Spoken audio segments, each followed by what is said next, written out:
Hey everybody, this is Jason Ostrowski, and welcome to another edition of the Everything Real Estate Podcast. In today's episode, I am bringing back a guest that needs no introduction, but I'm going to give him one anyway. He is the Senior VP of Digital Marketing and Innovation at Fox Roach. Of course, I am talking about the one, the only Rajeev Sajja. And today, Rajeev and I are going to talk about 5 low-cost, effective strategies to gain listings for you right now. In this low inventory market that we all have been in for quite a while now, we all know that listings are what we should be focusing on. So Rajeev and I are going to cover some strategies today to unlock the potential new listings out there for you. And we're going to do it without breaking the bank. So let's get into 5 low-cost, effective strategies to gain you more listings with Rajeev. And we'll pick it up on the other side.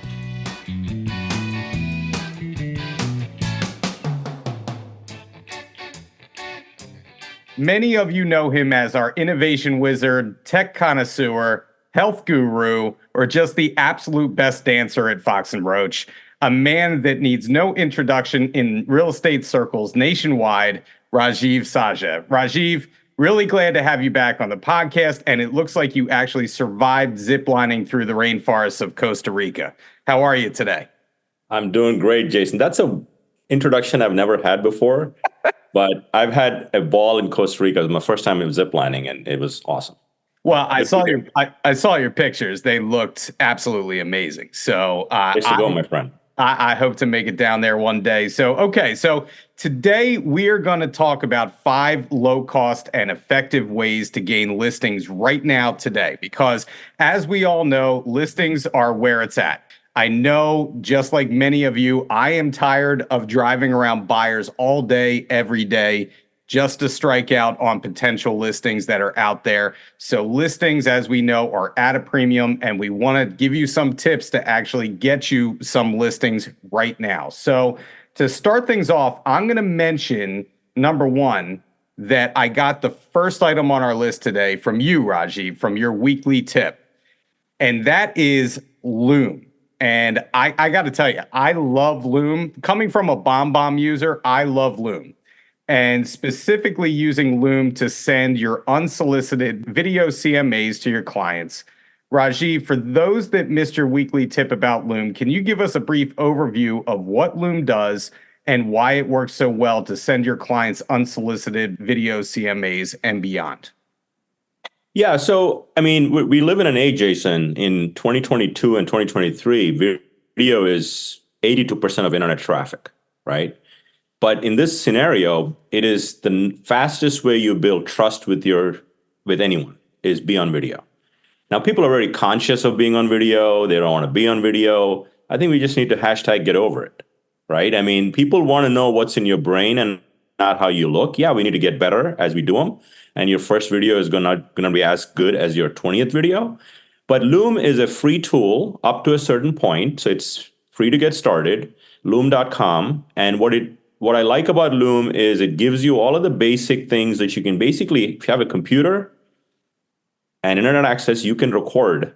And it gives you the ability to kind of put your face at the bottom left. You can move your face around, but it shares the entire screen. And having you walk through a unsolicited CMA. And there's several tools. We've talked about unsolicited CMA and the value of it. And we've done, obviously, videos around how to do an unsolicited CMA. But Loom is a great video tool that puts you front and center. And it's, most of marketing, Jason, the reason we struggle with marketing is most of us do one-to-many marketing. And what I love about this is it's one-to-one.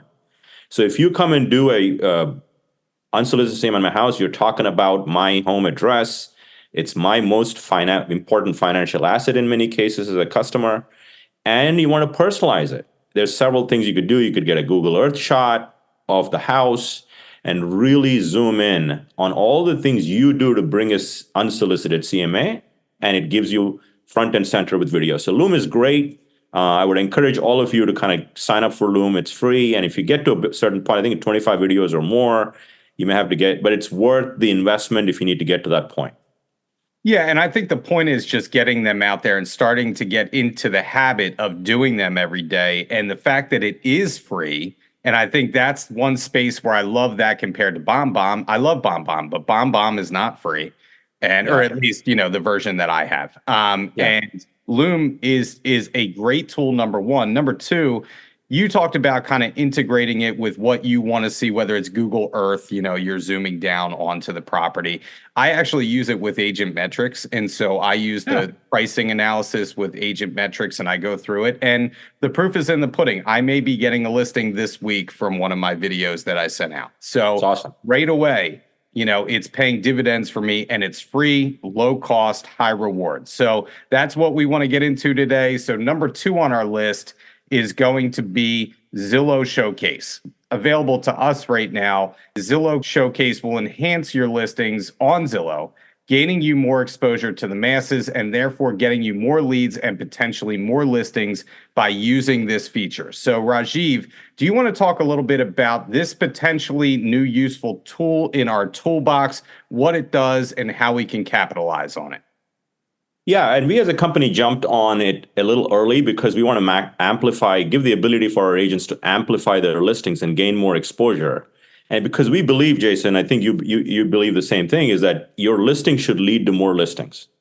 So a listing is an asset, and if you amplify the asset, more people will see it, more consumers are aware of what you're doing, and more than the benefits, which we'll get into in a second, of what Showcase is. And very simply, Showcase is amplifying your listing presence on Zillow compared to listings that are not Showcase. So for example, the stats say Showcase listings on Zillow compared to non-Showcase listings get 75% more page views, Jason. That's 68% more saves and 75% more shares. And that numbers proof is in the pudding. And it gives you the ability, Showcase includes photography. You can separate it if you have a photographer that is Zillow approved, but it gives you 3D tours, drone shot, photography. And if you look at a listing that is on Showcase, it organizes the pictures by room. It's an immersive client experience. And in most cases, I think most agents hearing this podcast know that if you just have a listing on Zillow, you're really out of the lead game because it's all Premier Agent driven. Now, I wouldn't do this just for leads. I would do this mostly for exposure and what you can do for your sellers. But if you go to a listing that is on Showcase, you'll see a blue button that is mostly scheduling a tour. That goes to Premier Agents. But also now you have a button for contact listing agent. So you have contact, it'll say contact Jason. So, and if you want to learn more about this, go to listingconcierge.foxroach.com, and there's a link at the bottom about Showcase, and you learn all things and see some examples of listings that are on Showcase. And quite frankly, what happens there is, and your listings sell faster, but the biggest thing agents need to do if they embrace this, Jason, is to when you go into a listing presentation, you need to say, I will do this for your listing on Zillow. And clearly, not everybody can do this because you as an individual agent, the price point is much higher than what we've negotiated and give the agents the flexibility. You can pick and choose. I want to do one this month, none next month. But if you go direct to Zillow, you're stuck at a retail model that forces you to pay more than you should. But so that's really what the flexibility we worked out with having a partnership with Zillow for Showcase. Well, I think you had mentioned, I think the biggest thing or the takeaway that I have from Zillow Showcase, not only can it get you more leads, which is what we want, potentially get you exposure. It looks great. And all of our consumers and clients are on Zillow, right? Let's just be honest about it. That's typically where they flock to. They see that showcase and they're seeing other properties that are showcased. And now you're going out to a listing appointment and you say, this is a great value add for you. I am going to pay for this. And we are going to do Zillow Showcase for your listing. And I think it's a differentiator. I think it makes you stand out and people understand what Zillow is and what it does. So I think it has that much more effect on your marketing when you actually go out and do your listing appointments, right? So I think it's a great value add. Yes, does it cost money? Sure it does, but this is an investment in potentially future listings, right? So that's what we're kind of gunning for with that. So I think Zillow Showcase is new, exciting, looks fantastic, and it's great for a listing appointment. So you hit on that. Number three, we're going to move on to BHHS Connect. And I want to talk about some cool new features with Connect and how we can take advantage of them. And we're going to touch upon 4 different items in Connect. So I'm going to rattle them off right now. And Rajeev, I'm going to let you explain further what these tools can do and how agents may want to use them if that's okay with you. So Yeah. the first feature is the new Real Scout integration into Connect. Now, you had, again, a daily tip on this past week. Do you want to explain what that is starting off and how we can use that to our advantage? Yeah, I mean, we believe bringing the best technologies and having them talk to each other, because not everybody is good at everything. Unlike, maybe Jason's very good at everything, like a podcast host, Philly Mag Top 100 and the whole thing. But so Connect does some things really well, which is your database, your CRM. But it may not be as good with listing alerts and other things that you need to put your clients on.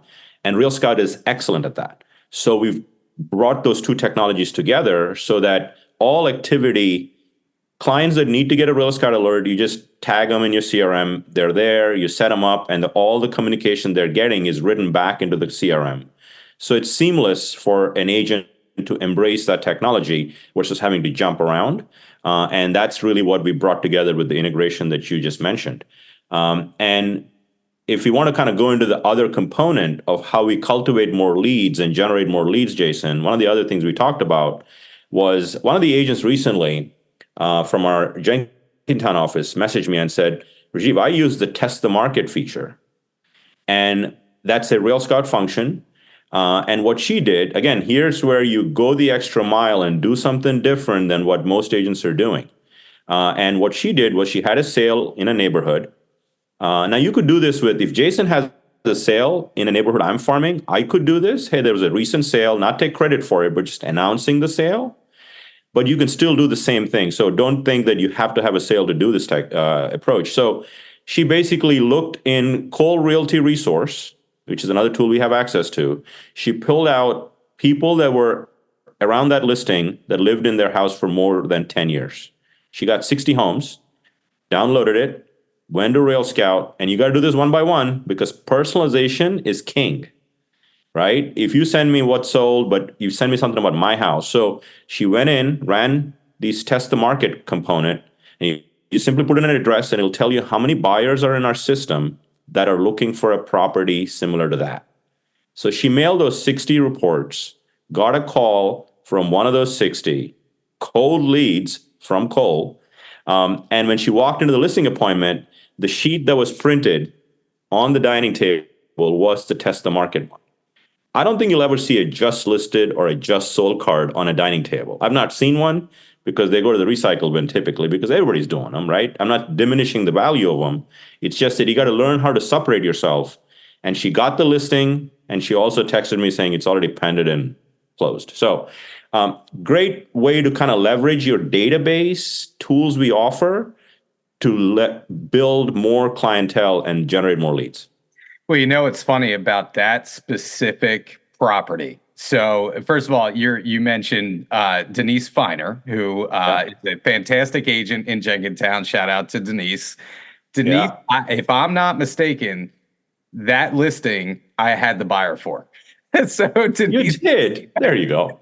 I did. So Denise and I ended up working together on that transaction.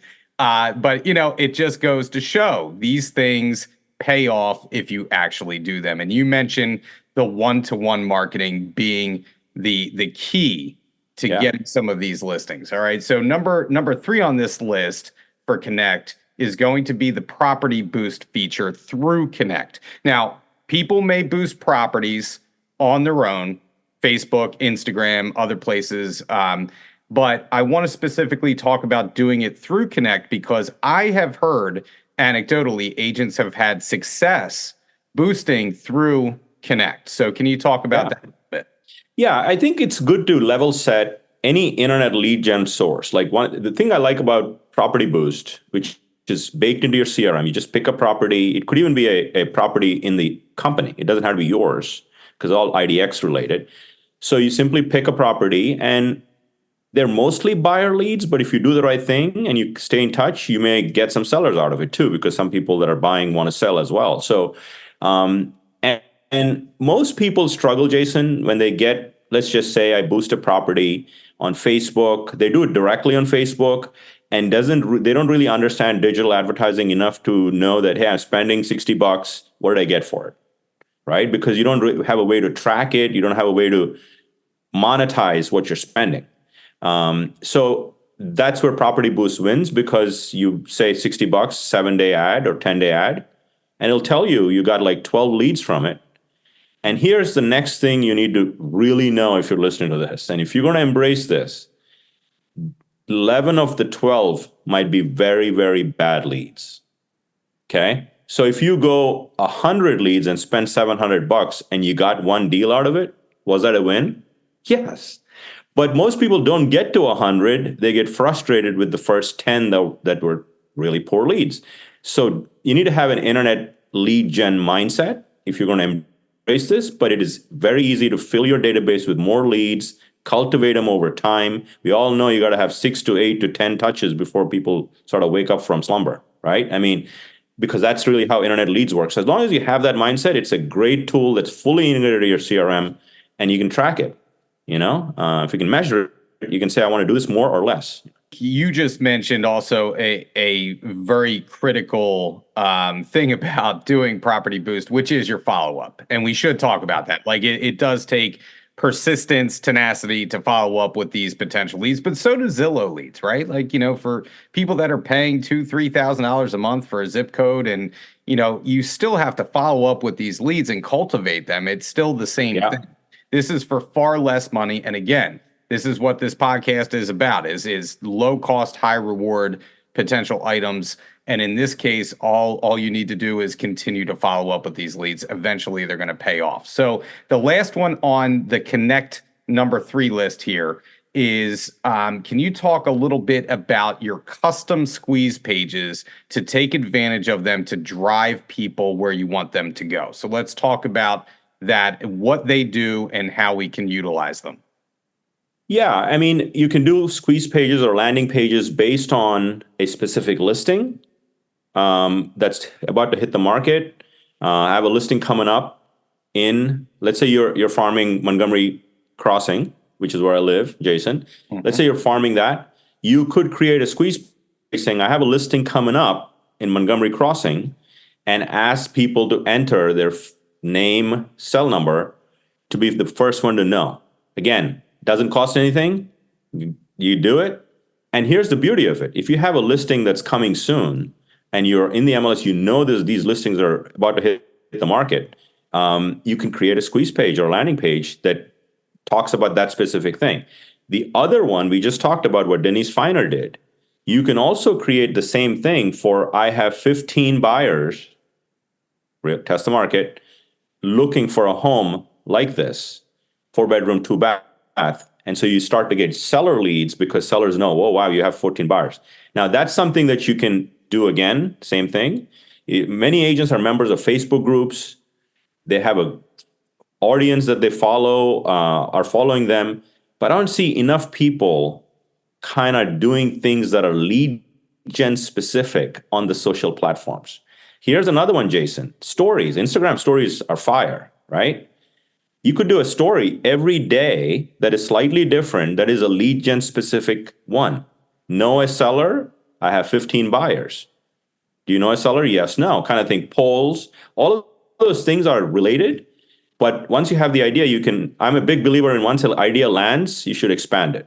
Like if it lands there, you go to all the channels with the same concept, Yeah, I think that's a great point. And we had Brittany Keys on the podcast recently. Yes. And one of the things that she does that is just so simple and so easy is, speaking of Instagram stories. Yeah.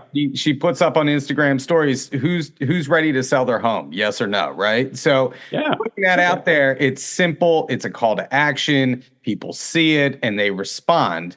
And who knows, you might get a listing by just doing something as simple as that, right? So The other one you could do, Jason, related, yeah, right? Most people, as because of the interest rates where they are, people are, have their home for a while. And like I have my interest rates like at 3%, right? When I refied. So what if you could do an Instagram story, name your price to sell your house box. I So thought about that. right? I mean, people are going to come with astronomical prices, but it starts a conversation though. Yes. Yes. Right? So I think that's another good one. We did a video on that too, name your price. You could even do an email, and we'll get into email here in a second, but that's another one. So engagement is key.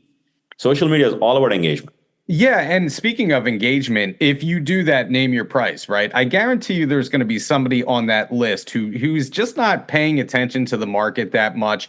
They throw out a number and you can get them that number right now, right? So Good, yeah. like let's talk about it, right? Let's talk further. Like you said, it's a conversation starter. So, okay, so number 4, moving on today, is something that we all use every day, but maybe not as a part of our marketing toolbox anymore. And that is probably the most underutilized tool right now, and that is email. So everything is cyclical, right? At one point in time, we used to blow up everybody's inboxes with emails all the time. We've kind of gotten away from that. And Rajeev, you and I were talking about something as simple as an intriguing email subject line that could potentially gain you more listings this year. I thought it was a brilliant idea. So can you speak a little bit more about email in general and that specific idea? I think email is underrated. Having said that, we get a lot of email. So how do you differentiate yourself? Like I get, just like you, Jason, I get a ton of email. But there are certain people I look forward to getting because they've earned my trust, but before they earn my trust, their subject line stood out. So I've heard the father of advertising, David Ogilvy, he's like the father of advertising for forever. And he said, when you've come up with your headline, in this case, subject line, you've spent 80% of your marketing dollar. What happens in reality? Most of us spend 80% of our effort on writing the email copy, and the subject line is like, oh, I got to do that. Let me just write something. Because if you don't have a compelling subject line, the rest of the work is waste because it's not getting opened. So having said that, so start thinking, that's where maybe a chat GPT, you could start to ask for viral hooks, email subject lines. Here's the copy, paste the copy that you've written. It might give you 5 compelling subject lines, right? AI can help you there. So we did a couple of emails around equity, right? So here's a subject line. How much equity did you gain in the last 12 months? Question mark. When was the last time you sent an email like that, right? So if you send that to your sphere, I guarantee you, I had an agent that was in one of our training classes, Maddie Kaplan in Rosemont, I believe. She told me, Rajeev, I sent that to 200 in my database. She got 70 responses and then I'll talk about what the email was. The email is like literally 3 lines. Hey, I'm setting aside some time this week to do home equity reports that are way more comprehensive than what you can ever find online. Quote unquote Zillow's estimate. Over online, would you like one for your home? Question mark. That's it. Right? And she got 70 responses from it. She did 70 unsolicited CMAs, Loom, we talked about that, do it properly. And then she got 17 pre-listing appointments to have more conversations from one email that was done well. That's right. That's incredible. And who's not going to open that? I know exactly. Just hearing that subject line, like I want to open that email, right? Yeah, exactly. Right. And the simplicity of it is just, I mean, it's so easy for us to do, right? If we get a good idea like that, we should be taking advantage of that. And then again, we talk about the proof being in the pudding, right? Yeah. Low cost, very high reward. All we need to do is write an email, which we're doing all day, every day anyway, as agents, right? And following up our client base. Here's another one, flip side of it, right? We talked about it, test the market. So if you have a client, you could do one-to-one, but I'll also give you a solution for one-to-many in this case. So if Jason's at 117 Hanover, my default property in North Wales in my neighborhood, which I use a lot for my demos, in the community I live, especially in farming areas, most of the homes have same number of beds, similar bats, etc. So if you do a test the market and you find out there's like 18 buyers looking for a home like 117 Hanover, this is a subject line I'm sending Jason. I have 18 buyers looking for a home like 117 Hanover Avenue, and that's Jason's home. And when you open it, I'm going to attach the PDF to earn trust from Test the Market to you. Hey, if you're ready to have a conversation, let's chat. Okay, market's hot. Now that's a personalized one-to-one. Now let's look at one-to-many. I have 18 buyers looking for a home in Montgomery Crossing. Now I go a little bigger because there's like 200 homes in Montgomery Crossing. And if I can get Cole Realty and my database mixed in and I've tagged them properly, I can do one-to-many and send it to all of Montgomery Crossing like that in email. And Denise did the print version, which is also valuable, but you could also do email with the same concept. So you're flipping the script. I got buyers looking for a home versus equity for homeowners. And we're always looking for creative ways to use these tools. I mean, these are concrete ideas that work, and we're not even getting into Cole Realty, right? And what you can do with that today. But that again is a resource that typically would cost you as an individual a lot of money going back into the past. Now we have it and we can take advantage of it for free. And, there's no reason not to be doing these things, right? And focusing your time on money-making activity, which is, again, the key to your business. We should all be thinking about trying to do these things every day. So, okay. Yeah. So lastly, and number 5 on our list are mailers.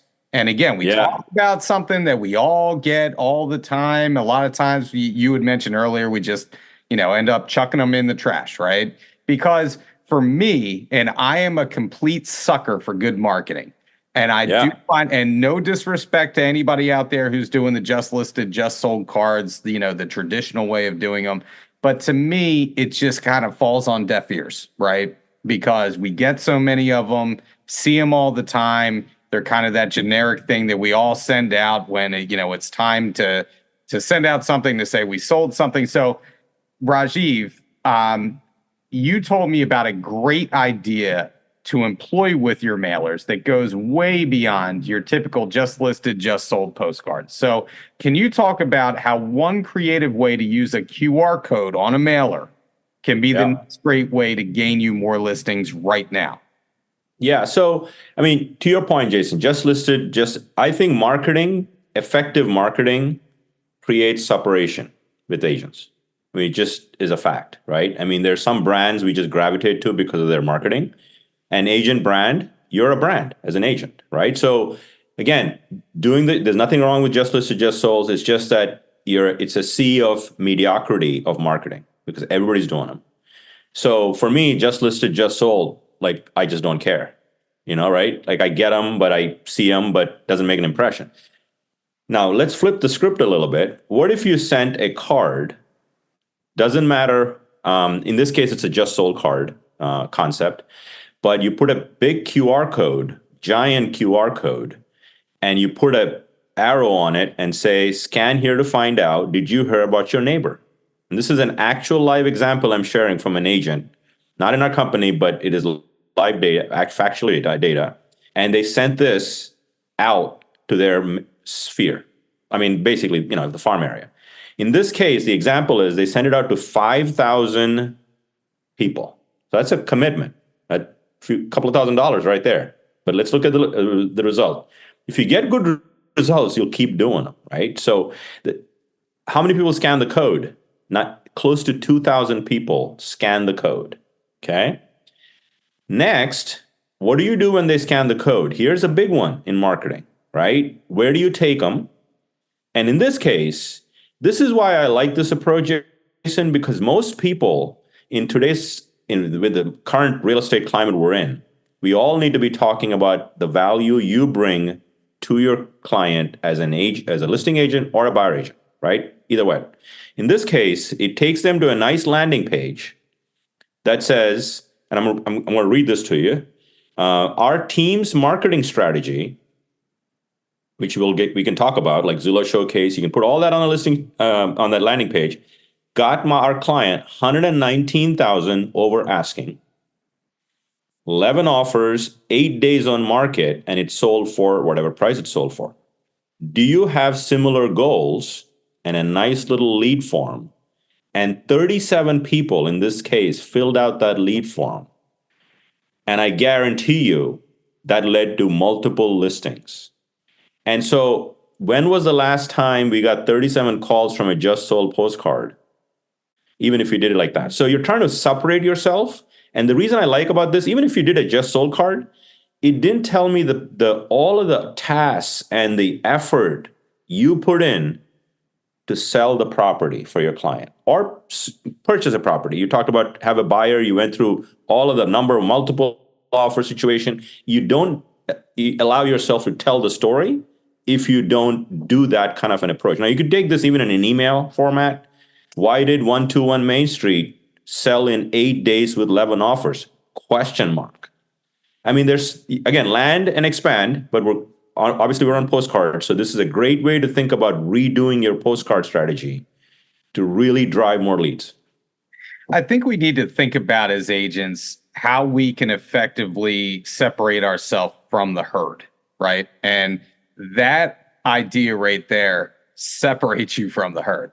And if you do things creatively and you find a way to stand out the way that stands out to me, that gets me excited because I don't like the herd mentality. You know, you and I were talking about it, and again, I'm not trying to call anybody out. I'm not trying to disrespect anybody out there. But when you put on social media, you sell a property, you put out there that sold in 2 days, 18 offers, you know, way above asking, yada, yada, yada, right? You're saying to the client that it's easy to sell their house, in my mind, right? That it's a simple thing. We put a sign in the yard, automatically it's sold, right? So what did you do specifically to sell that house? That's what you need to focus on.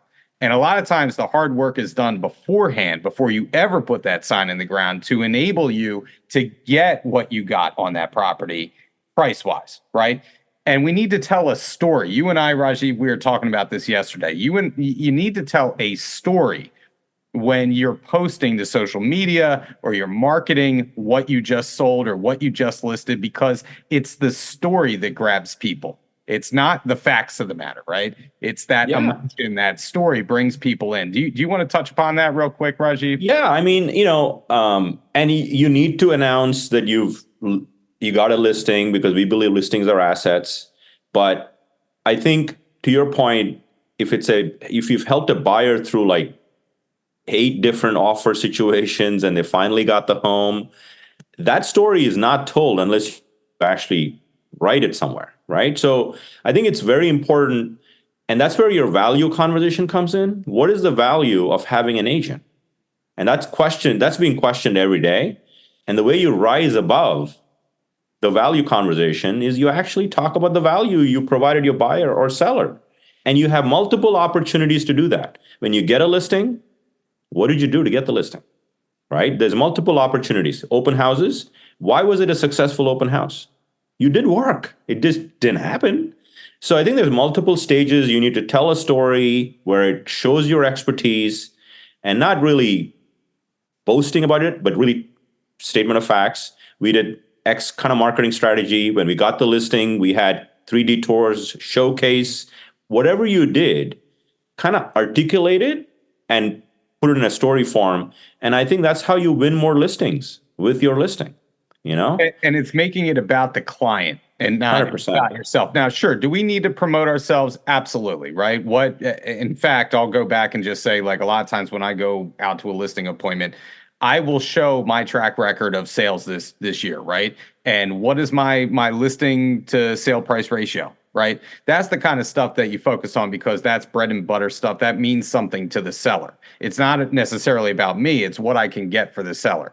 And, you know, we talk about on social media the fact that we need to make it more about the client. And I think we do a lot of bragging out there. I mean, this is coming from someone who just posted about the Philly Mag thing. And that's okay. But you can do that from time to time. That's not what I'm saying. But what I'm saying is that we need to focus on making it client centric and going after what they want and meet them where they are, right? And making it. I've heard, I was at a conference recently and the speaker was talking about the only reason you post on social media is one of three things. If you're not doing these three things, and I want all the people that are listening to this podcast to go back and look at their last 10 posts if they meet these three criteria, okay? One is valuable. Is it valuable to the people looking at it? Okay. Second, educational. You're informing them about something valuable, obviously. Third is inspirational. So I'll give you a good example, Jason. I mean, most people are good at media, and we can finish the pod as we end. I want to share this one thought. Most people are good. Most people don't do any media, which you need to start generating something. You're good at media, but we suck at social media, right? So the way you get good social component is you create curiosity, you create engagement, because you're feeding the algorithm, right? If I post something and nobody comments on it, it's not going viral. Okay, so I'll give an example. Recently, I was in a conference. Tom Ferry was speaking, and he wanted to take a picture with me. No, I wanted to take a picture. So I took a picture with him. In the past, even earlier this year, I would have simply posted the picture and say, hey, I heard Tom speak. Fine. Look at me, post it was. I would do less of that. But what I did this time was, I heard Tom Ferry speak, talked about how an agent can succeed in 2024 and beyond. If you want the notes I took at the session, comment notes below, and I will send it to you. Now you can go look at it on my Facebook page. You know how many comments I got on that? 300 plus. Oh, I think I was one of them, if I'm not mistaken. You probably were. But, and therefore, I took an instance where I was and I added value to my community. It was work on my part to actually document the notes, do the PowerPoint, kind of create a video, but that's the value you need to add. Can you do a post like that? Hey, top 5 restaurants in Montgomeryville you need to visit. Comment restaurants, I'll send them to you. Kind of do stuff like that are community driven. And I'll tell you, that post got obviously 2,000 plus people sort of saw the post, but 40% of them, Jason, that Tom Ferry post were non-followers for my social media. So increasing the reach, add value, valuable, educational, inspirational. Go look at your posts and see if they meet that criteria. Well, it's engagement, right? 100%. And that's the name of the game. All right. I know you got to get out of here. So before we go, I just want to mention, I hope all of you are watching Rajeev's weekly tips because they are outstanding. They're bite-sized. You can incorporate them right away into your business. So I want to thank you for doing them every week because I am getting some great info out of them. And then last but not least, I want to give a plug to your own podcast with Jimmy Burgess again, AI Flash. You want to talk about that a little bit and what you cover there? Yeah, we're having a good time doing it, man. And AI is changing so fast. I can't believe the speed at which change is happening. But the way you keep up with it is it's a fire hose. We all know, and most agents are just dabbling with AI. And we've just created a platform for us to share. A weekly podcast drops every Wednesday, Real Estate AI Flash, and we're already into 22 episodes, Jason, this year. It's crazy. That's great. And we are starting a newsletter. We started last week. We're over 1,000 subscribers already. You can go to realestateaiflash.com and subscribe for it. It comes out every Thursday morning, and that's how you keep up. So we want to make it approachable and actionable. So check it out. Well, I always appreciate your time, especially when you're doing this from a hotel in Baltimore right now. So I hope, I'm glad to have caught you in between meetings today. But again, appreciate you, man. Always love your information when you come on and look forward to talking to you soon. Thanks for having me, Jason. Big thanks to Rajeev for joining us this week on the podcast. I thought there was just a ton of information to take away from this episode. So I am not going to spend time talking about my 3 takeaways this week. What I would suggest is to go back into this episode, find a few items that kind of speak to you and you can implement into your business easy enough, and focus on doing them and getting more listings. Like I said earlier in this episode, we need to focus our business on money-making activities, and this episode is jam-packed with those activities to get us more listings and to make us more money. So I hope you enjoyed this episode and you put these tools to use. Well, that's it for the podcast this week. We will be back in another couple of weeks with a new topic, a new guest, and as always, if you want to hear a topic that we haven't covered yet, please reach out to me, jason.ostrowski@foxroach.com. And if you haven't liked or subscribed or left us a review yet, please do so. It helps us to reach more people. Once again, this is Jason Ostrowski saying stay safe out there, stay selling, and we'll catch you on the next episode of the Everything Real Estate Podcast.